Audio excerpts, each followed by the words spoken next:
The Last of Us Season 2 has begun to spiral into the pits of apathy with each passing episode. We're currently 5 episodes into its planned 7 episode season. And I can already tell that this show will be a far inferior version to the game's story, which is already saying something. So let's go over what happened this time and how the Access media continues to shill and cry that people aren't accepting of the show's or the game's existence. Firstly, the show opens up with 2 women who are both skinnier than a malnourished child who are also commanders or captains within the Wolves. No idea how anyone can take orders from these people, but if you haven't noticed, The Last of Us is very female-centric and focused. And women are constantly in positions of power within this universe. Outside of maybe Isaac, pretty much every other position is almost exclusively held by women. That's by design, obviously. These two then discuss the hospital that the Wolves are trying to clear out, and how the one commander lady's son got trapped in the basement and they had to seal him in to ensure the cordyceps infection didn't creep into the upper floors. This is obviously a setup for the ending of the episode. We then see Ellie and Dena yet again walking straight through open streets in enemy territory, just not taking cover, speaking loud as hell too, and being completely oblivious to their surroundings, which is already taking me out of the experience because, first of all, you have no idea if there's any raiders or scars, wolves, or infected about. Why would you stick to the open streets in broad daylight, no less, to make your way through this city that you very clearly know has been taken over pretty much by the very hostile force that you've been sent to infiltrate to find this one girl who killed Joel?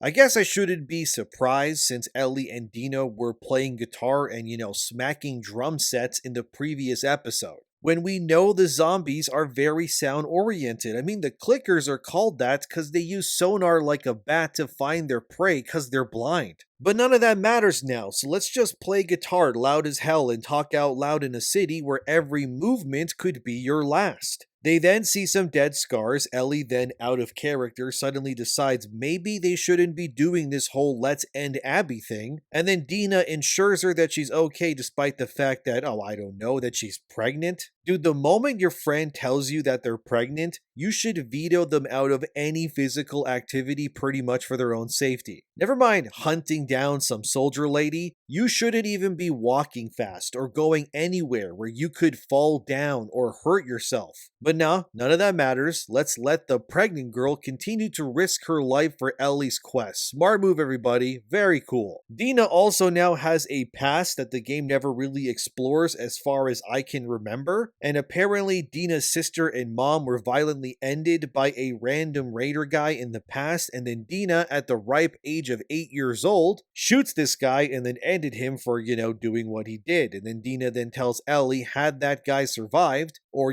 got away with what he did to Dena's family, she would have hunted that guy for the rest of her life, and yeah, understandably so. And Dena then insinuates that Ellie is in a very similar situation here with Joel, yet if you ask me, it doesn't really feel that way. Because in the games, Ellie is never really in a state of happiness. I mean, how could she? Her dad basically got golf clubbed in front of her. The entire plot and overall feeling of part 2 as you play it is just misery upon more misery. But at least that feels adequately thematic because of the subject matter and everything else. Yet here in the show, Ellie just feels way less vengeful and, dare I say, happy and lighthearted even. It just doesn't feel like these two are on a journey to find this Abby girl, and this version of Ellie is nowhere near as bothered as the game's version. It also just doesn't help that Bella Ramsey playing Ellie continues to keep proving me and others right that this girl was horribly miscast in this role. She just lacks the dire, sorrowful feel that Ellie needs in a story like this, and her ability to emote, it just feels restrictive even. I never get the sense that this person is meant to be Ellie. It feels more like a fan project starring someone who thinks they're Ellie instead of someone who is, if that makes any sense. And the way that Bella Ramsey plays Ellie, she feels no different emotionally or anything like that compared to how she was with Joel versus now. The only difference here is that Joel is,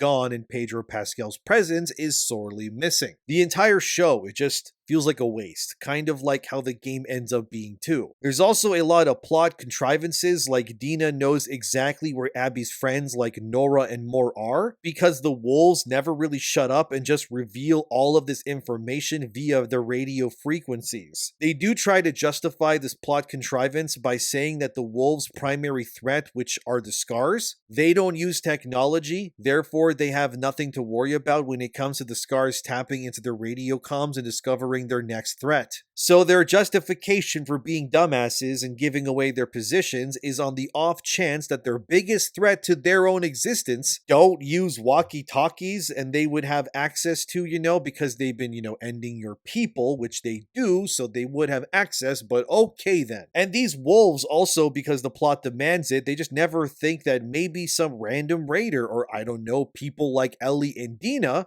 do use technology and they could use their tech against them to find out more about them. Not to mention, it's not like they didn't get this tech from nowhere. They got it from the dead bodies of wolves who literally just died. And the wolves would know their squads were wiped out by infected because, again, they use radios, and if the patrols didn't return, they would obviously investigate, gee, I wonder why that team of like 7 guys didn't come back. Which means they would know that their technology was missing if said tech was not found on those dead wolves either, yet none of this matters. Just consume content, I guess, and just let it happen. Again, the show treats you like you're a stupid child. And overall, you're just treated like the modern audience is. They also bring power back to the theater that they're staying at. Which again, even in the game that happens too, and it is still moronic, because if the wolves control Seattle, they would have access to the city's power grid and all the relevant facilities that were, using that power. And in the apocalypse, something like using electricity and such would be scarce and maintained, of course, to ensure that it's not overutilized.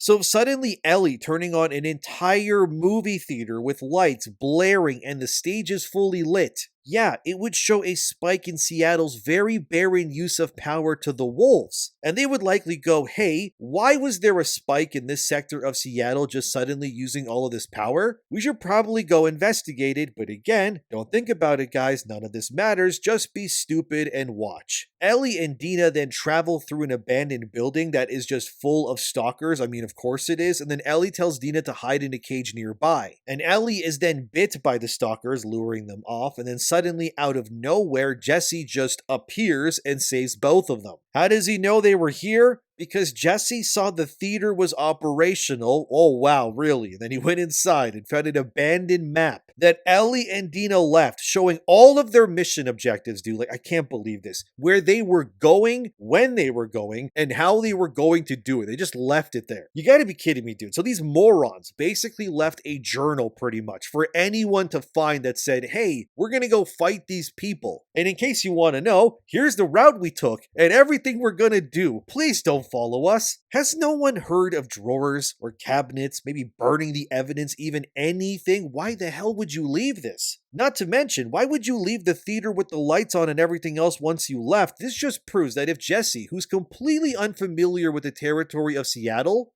could just find you this easily, the wolves surely could too. My god, this show is so stupid, man. What are we doing here? I guess I, shouldn't be surprised, but it's incredible how the show somehow takes a story already bad and then just makes it worse with every brushstroke when it comes to these new creative decisions that HBO has done. They then run into a nearby forest because, yeah, that's a good idea. Yeah, let's run into Mother Nature, guys, in the middle of the night, no less, to escape the wolves. Oh, what's that? The forest is where the cordyceps fungus is usually found and originated from. Amazing. Just brilliant. Executive decisions all around on display. Have you guys ever gone into a forest at night? You know how unbelievably dark it can get? You can't even see your own hands, never mind someone else. But they, go into the forest and the wolves abandon them because the forest are the Scars' domain. They then see a wolf, like literally just as soon as they go into the forest. So they're not very far from where the wolves are, which means the wolves could probably see the Scars too. But anyway, dumb writing. But they see this wolf soldier getting hung and gutted by scars while other scars are standing around the wolf, and I'm not kidding, with literal flaming torches. Wow, way to give away your positions, guys. Remind me again how the wolves haven't beaten these guys yet. Your enemies are just casually standing in the darkness of the woods with literal flaming beacons around them. And nobody thinks, gee, maybe we should just sabotage these people and, ambush them with our guns and our grenades and things like night vision goggles. You're fighting people with bows and knives, guys. You can't be serious. Of course, somehow the scars see Ellie, Dena, and Jesse, and then they shoot Dena in the thigh. Jesse picks her up and then runs back to the movie theater and somehow evades these scars despite he's carrying a whole person and their backpack and their guns on his back in the middle of the night. And he doesn't even know the terrain. Mind you, he's been in Seattle for less of it than like a day at this point. But again, none of that matters. And then Ellie, instead of sticking with Dena, who she apparently loves because they confessed their love for one another in the abandoned warehouse earlier, decides, you know what? I'm not going to go ensure that my girlfriend, I guess, who's also pregnant, who now has a literal arrow in her thigh, is going to be okay or, survive the night as crazy zealots with scars on their faces chase her through the woods in the dark with bows and scythes and knives. And also, I'll leave her on the back of this guy who doesn't know where he is either, and even if he does survive, he's just going to,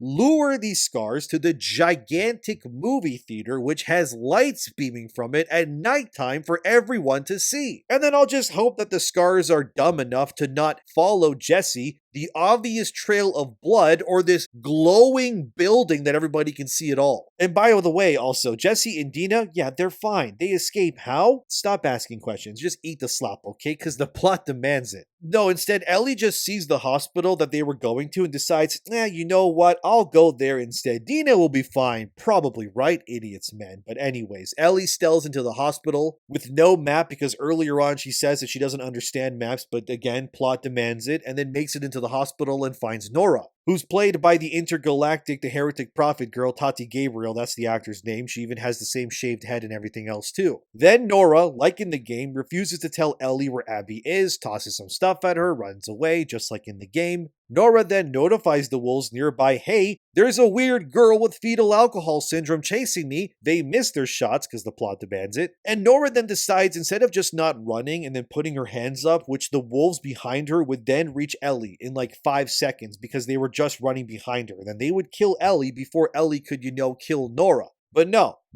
Nora then decides to jump down an elevator shaft and then fall into the sealed off hospital section from the beginning of the episode. So here, Nora gets infected, she's coughing, we see the son of the lady commander from the opening episode down here, his name is Leon by the way, and he's a part of the fungus now. Oh, so sad. Ellie, of course, is, immune, and then she just walks through all of this, and then Ellie finds Nora like she does in the game. They talk, and Nora says Joel deserved it, and asks Ellie if she knows what Joel did. She says she doesn't care, and then Ellie kills Nora, who's getting infected already by all the spores, by beating her with a steel pipe. I can't even speak, man. And I just want to say, the way they shoot this scene in the show, it's way less intense compared to the game version, and then the episode just ends with the flashback of Ellie waking up in bed, and then Joel walks in saying, hey kiddo, and then the episode just ends. I gotta give credit to the writers though. I didn't think this story was badly written enough, and yet despite their best efforts and years worth of fan criticism and examples to pull from on,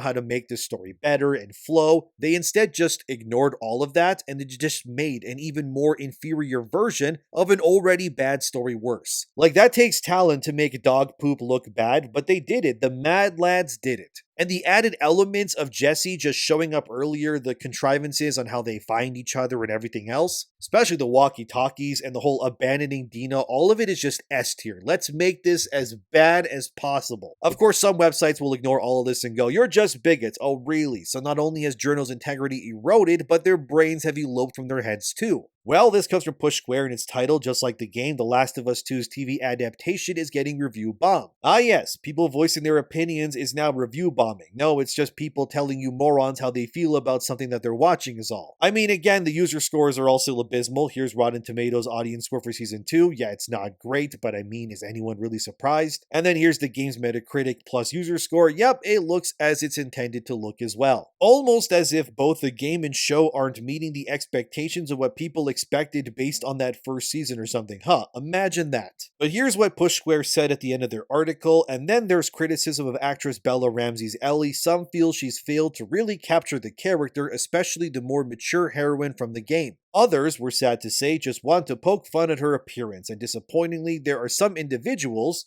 who still can't stand seeing same-sex relationships on their television screen, so it's a bit of a mess then, and it does make you wonder whether The Last of Us 2 will ever shed its divisive status. Probably not at this point. Ah yes, people hate same-sex relationships. Let's just ignore the whole episode last season where Ellie kisses Riley, or that other episode where they got two gay guys eating strawberries together as the whole world dies around them and critics lauded it. Now, I think people don't like this season because it's bad, Push Square, but I get it. You need your access, so you're going to do anything to skirt around the actual problem to ensure that HBO keeps feeding you their dingleberries in the future. They're not the only ones. Even Paul Tassi, who's notorious for skirting around why issues exist in literally anything so he doesn't lose access also, he did an article on Forbes about the review bombings too, and yeah, journalists, they're all birds of the same diseased chicken coughing up its lungs, it seems. Can none of these people just tell the truth anymore? Why is that so hard to do? Look, I don't get access to HBO's content for free like these guys do, so I guess I can tell you why. The show is just bad, man. It makes me both irritated and validated every single time they prove how bad this story is. Because they took this whole game and went, let's adapt it in our own way, and then they somehow made it even worse. Like, that's incredible, and it's very validating to see even the normie TV watchers just abandon Neil Druckmann's baby like this. Of course, that girl who played Nora, that's the bald lady in Intergalactic, said recently that she was coached by Neil Druckmann to deal with trolls. This comes from Video Games Chronicle, and it's titled, Intergalactic Actor Reveals Neil Druckmann's Coaching on Overcoming Online Harassment. The actor, again, whose name is Tati Gabriel, plays Jordan Munn, which my laptop keeps changing the word Munn to say man in my script. Thanks, laptop. Very cool. But here's what Tati Gabriel said about fans and what Neil Druckmann told her. Neil's been boot camping me, she told EW. I know Troy's experience. I know Ashley's experience. I know Laura Bailey's experience. I got a lot of love, and there was a lot of hate over me being a woman, me being a woman of color, me having my head shaved, all these things that I didn't even actually initially see. I'm out of the social media zeitgeist for that reason, but once I did, Neil was like, ignore it, no matter what, me and you, we're going to make something beautiful, we're going to make something that we're proud of.